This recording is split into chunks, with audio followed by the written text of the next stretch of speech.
Hello everyone. या व्हिडिओमध्ये आपण इयत्ता 5वी विषय गणित पायाभूत चाचणी सराव प्रश्नपत्रिका आपण बघणार आहोत. हा प्रॅक्टिस क्वेश्चन पेपर आहे, लक्षात घ्या. प्रश्न पहिला आहे, अगोदर तुमची तोंडी परीक्षा होईल, नंतर लेखी परीक्षा होईल. ही लेखी परीक्षा आहे. संख्या अंकात लिही. 5013 ही संख्या आपण अंकात लिहिली आहे, 5013. प्रश्न ब, संख्या अक्षरात लिही. 768 ही संख्या आपण इथे अक्षरात लिहिली आहे, 768. विस्तारित रूपावरून संख्या लिही. इथे विस्तारित रूप दिलेलं आहे तुम्हाला संख्येचं आणि त्याच्यावरून तुम्हाला संख्या लिहायची आहे. तर याच्यावरून संख्या तयार होईल 5287. प्रश्न क्रमांक 1 ड, लहान संख्येस गोल कर. आता या तुम्ही दोघी संख्या पाहिल्यावर तुम्हाला कळेल की अगोदरचे दोघी अंक सेम आहेत, 63 मग आपण शेवटच्या दोन अंकांची कंपॅरिझन करणार. ते 83 आहे आणि इथे 38 आहे, म्हणून लहान संख्या कोणती झाली? 6338. इथे तुम्हाला बेरीज करायची आहे. आपण इथे बेरीज केलेली आहे. 4 आणि 3 7, 5 आणि 2 7, 0 अधिक 3 3, 5 अधिक 2 7. फायनल उत्तर आलेलं आहे 7377. पुढचा प्रश्न आहे, बेरीज कर.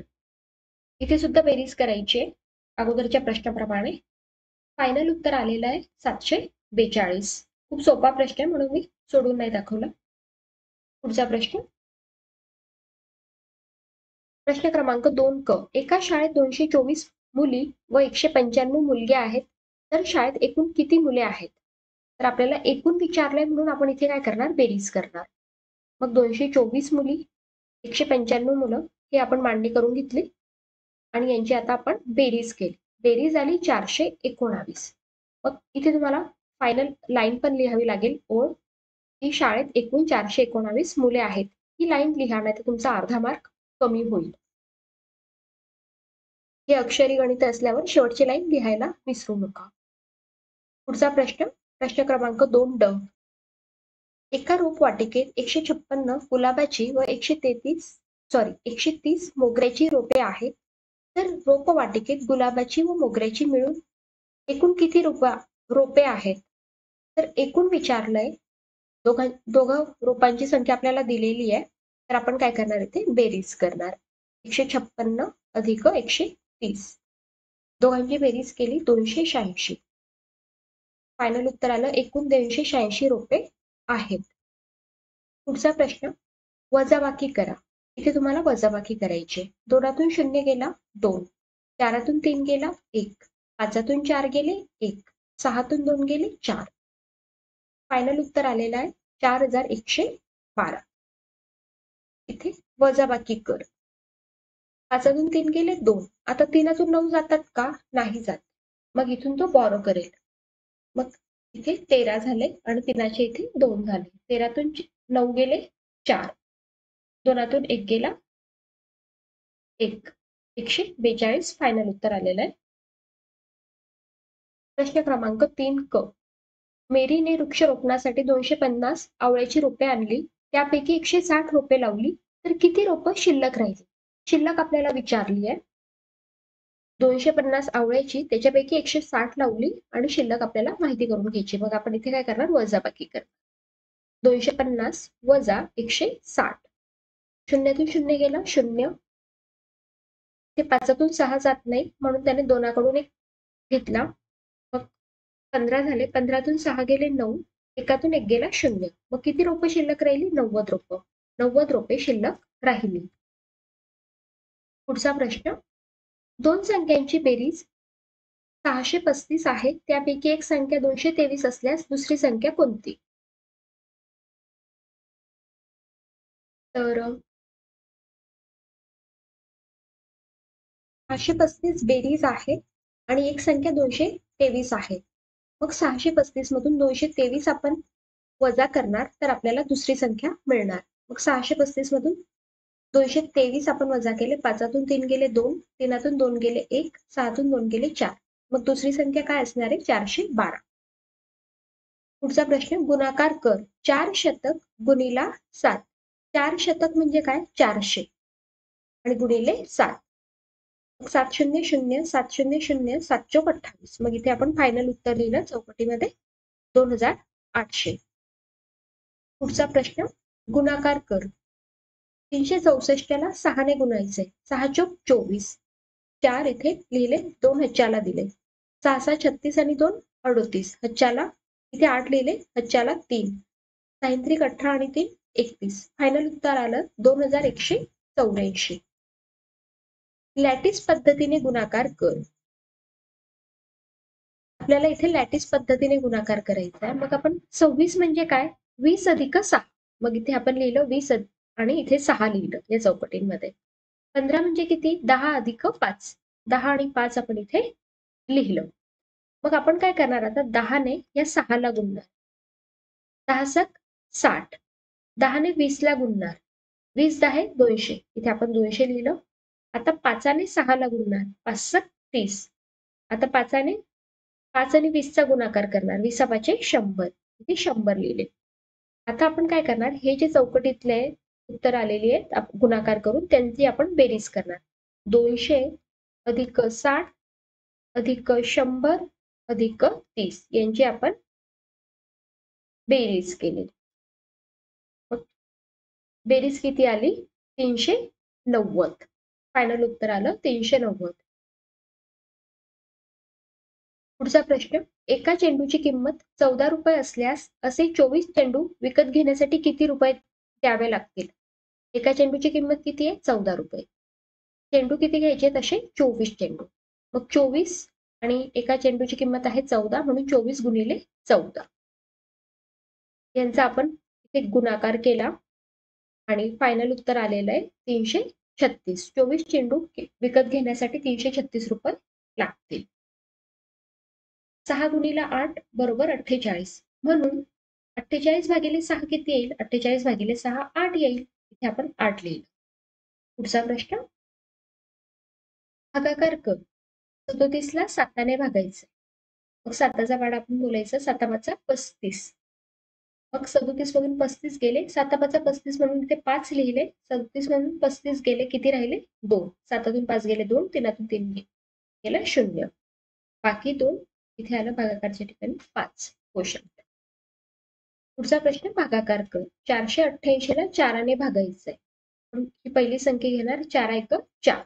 1 इथे लिहिला, 4 इथे. 4तून 4 गेला 0. 8 खाली घेतले. 4 दुने 8. 2 इथे लिहिले. 8 इथे. 4 दुने 8. 8तून 8 गेले 0. हा 8 खाली घेतला. 4 दुने 8. 8तून 8 गेले 0. 122 आणि बाकी 0. पुढचा प्रश्न, 280 रुपयांचे 4 जणांमध्ये समान वाटप केले असता प्रत्येकाला किती रुपये मिळतील? 4 जणांमध्ये वाटप करायची आहे तर आपल्याला काय करावं लागेल? भागाकार करावा लागेल. 280 ला 4 ने भागावं लागेल. तर प्रत्येकाला किती समान रुपये मिळतील ते आपल्याला मिळेल. 280 ला आपण 4 ने भागितलं. 4 7 28. इथे 7 लिहिले. 28 मधून 28 गेले 0. हा 0 आपण खाली घेतला. मग इथे काय येईल? 0 आणि इथे वजा 0. भागाकार आला 70. म्हणून आपण प्रत्येकाला किती रुपये मिळतील? 70 रुपये मिळतील. कोणतीही एक समसंख्या लिही. तुम्हाला आवडेल ती समसंख्या लिहा. मी इथे 24 लिहिले. तुम्ही 22, 98, 92, 90, 12 अशी कोणतीही संख्या तुम्ही लिहू शकता. सहस्रस्थानी असलेले अंक लिही. सहस्रस्थानी म्हणजे शतक. हजारस्थानी, हजारस्थानी. म्हणून हजारस्थानी कोणता अंक आहे? सहस्रस्थानी 4 हा अंक आहे. पुढचा प्रश्न, सोनलने सलवारासाठी 1.5 मीटर, कुर्त्यासाठी 2.5 मीटर व गणवेशासाठी 1.5 मीटर कापड घेतले. तर एकूण किती मीटर कापड तिने घेतले?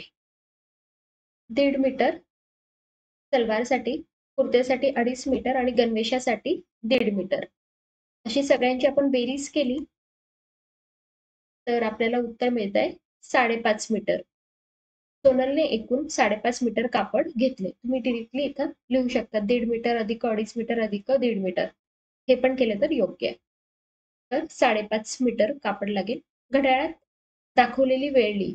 तर इथे लहान काटा 12च्या थोडा पुढे गेलेला आहे आणि इथे मोठा काटा 3 वर आहे. 3 वर म्हणजे 15 मिनिटं आणि 12च्या ते 12 वाजून 15 मिनिटं. पुढचा प्रश्न.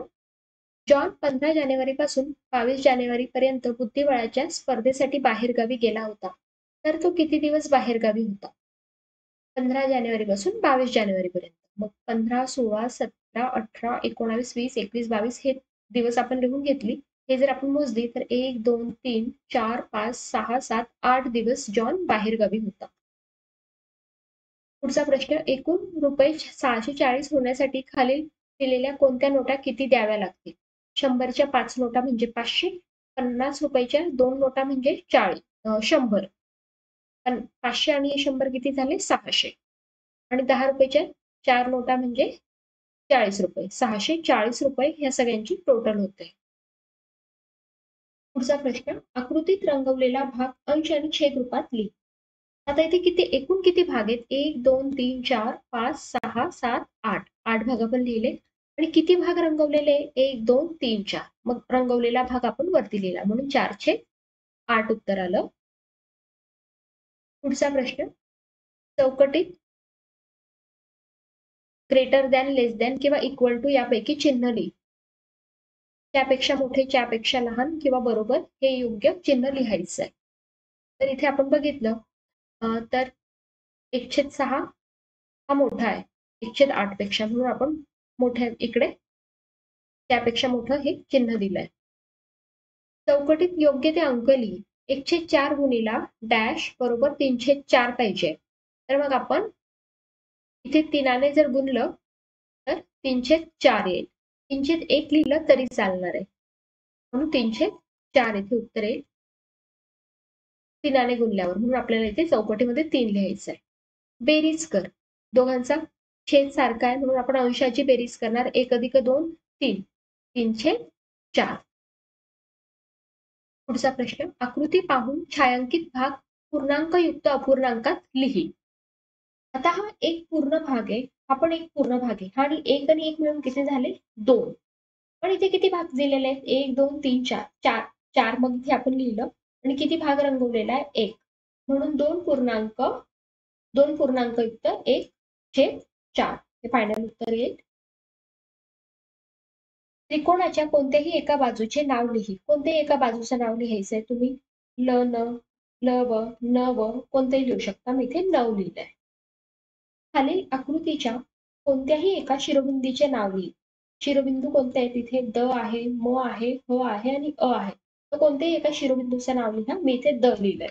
तुम्ही ह सुद्धा लिहू शकता. पुढचा प्रश्न. कंपासाच्या सहाय्याने कोणत्याही मापाचे एक वर्तुळ काढा. तुम्हाला काढायचं आहे, तुमच्या नोटबुकमध्ये लिहा. ही सराव प्रश्नपत्रिका आहे, हे लक्षात घ्या. आकृतीचे निरीक्षण कर व दिलेल्या आकृतीची परिमिती लिही. परिमिती म्हणजे काय? सगळ्या बाजूंची आपण काय करतो? बेरीज करतो. आता इथे आपण बेरीज करणार. 4 + 3 7. 7 + 4 11. 11 आणि 3 14. मग आयताची परिमिती बरोबर 14 सेंटीमीटर. पुढचा प्रश्न. दिलेल्या आकृतीचे क्षेत्रफळ काढ. सर्व चौरस हे 1 चौरस सेंटीमीटरचे आहेत. 1 चौरस सेंटीमीटरचे ते त्यांचं क्षेत्रफळ आहे. तर मग सगळ्या आकृतीचं क्षेत्रफळ काढायचं. मग किती चौरस आहे ते? 1, 2, 3, 4, 5, 6, 7 आणि 1 चौरस सेंटीमीटर आहे. म्हणून फायनल उत्तर काय आलं? 7 चौरस सेंटीमीटर. पुढचा प्रश्न. कोणत्याही आकारांच्या सहाय्याने एक आकृतिबंध तयार कर. तुम्ही सोडवा हा प्रश्न. पुढील आकृतिबंध पूर्ण कर. 6, 12, 24 आणि 30. आता तुम्ही जर हे बघितलं तर तुम्हाला कळतंय की हा 6चा पाढा आहे, म्हणून इथे आपण 18 लिहिणार. पुढचा प्रश्न. खाली दिलेल्या तक्त्यात 4 गावातील शेततळ्यांची संख्या दिलेली आहे. त्याचे निरीक्षण करून प्रश्न क्रमांक 11 अ व प्रश्न क्रमांक 11 ब यांची उत्तरं लिहायची. तर प्रमाण काय दिलेलं आहे? तर इथे प्रमाण दिलेलं आहे. ही आपण एक ड्रॉइंग आहे, चित्र आहे त्याचं. बरोबर 10 तळी. तर इथे अंगणवाडी दिलेली, वरणगाव, उरळी, शिळीम आणि पारग. प्रश्न काय विचारलेला आहे? कोणत्या गावात सर्वात कमी शेततळी आहेत? तर कोणत्या गावात कमी शेततळी दिसत आहेत? तर इथे शिळीम या गावात शेततळी कमी आहेत, म्हणून शिळीम आपण लिहिलं. 4ही गावात एकूण किती शेततळी आहेत? तर इथे प्रत्येक इथे या साहित्याचे आपण